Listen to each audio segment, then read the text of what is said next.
How many times have you been upset because someone didn't behave the way you thought they should, or a situation didn't unfold how you imagined?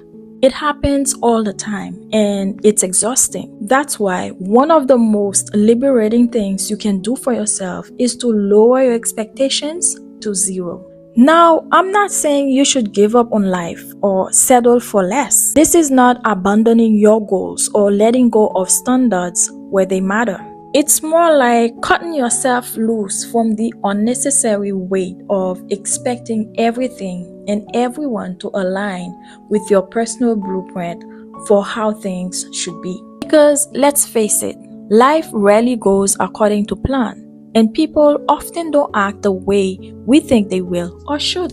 So, when you lower your expectations to zero, you give yourself permission to let go of all unnecessary disappointment. You stop anticipating outcomes and instead you start noticing things as they truly are.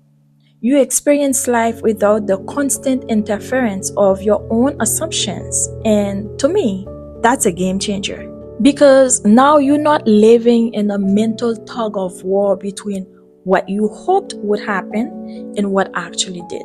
So when you stop expecting things to be a certain way, you also stop overthinking every detail. You stop replaying situations in your head, wondering where it all went wrong or what you could have done differently. You stop feeling the need to control every outcome because you realize that not everything needs your input.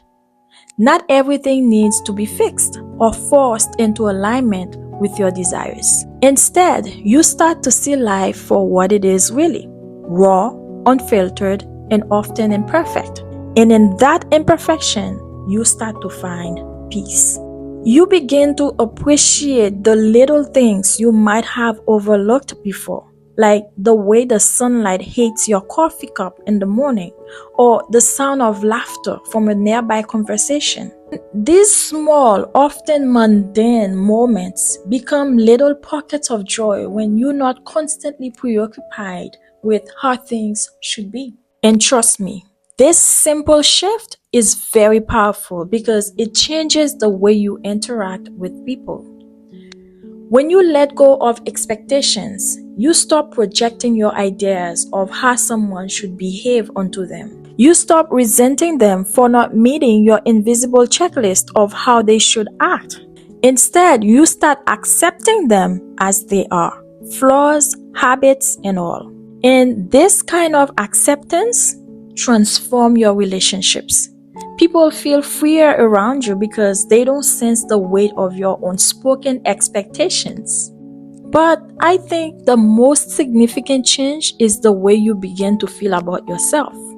Lowering your expectations doesn't just free you from being disappointed in others, it also frees you from being so hard on yourself. You stop holding yourself to impossible standards and start embracing the fact that you are human. You make mistakes. You don't always have to have all figured out. And you know what's beautiful about that? When you stop pressuring yourself to control everything, life becomes infinitely lighter. It stops being this constant uphill climb where you're trying to micromanage every detail and turns into something more peaceful, more fluid. You begin to trust that things will unfold as they meant to, whether or not you have a say in the matter. So try it for one day. Let go of all your expectations. Don't assume anything about how your day will go, how people will act, or what outcomes you'll get. Just wake up, show up, and let life surprise you. Notice how much lighter you'll feel when you're not carrying around the weight of your own assumptions. Notice how freeing it is to simply live in the moment without constantly trying to shape it into what you think it should be. Lowering your expectations to zero is far from giving up. It's freeing yourself from the invisible chains of control, disappointment, and overthinking. It's learning to live with a sense of curiosity instead of control, acceptance instead of resistance, and appreciation instead of frustration. And honestly, it's one of the best gifts you can give yourself. Thank you so much for watching. My name is Darlene. And if you found this video helpful, please don't forget to subscribe for more content like this one. Your support means the world to me. Remember, trust in your potential. Take care. I'll see you next time. Bye bye.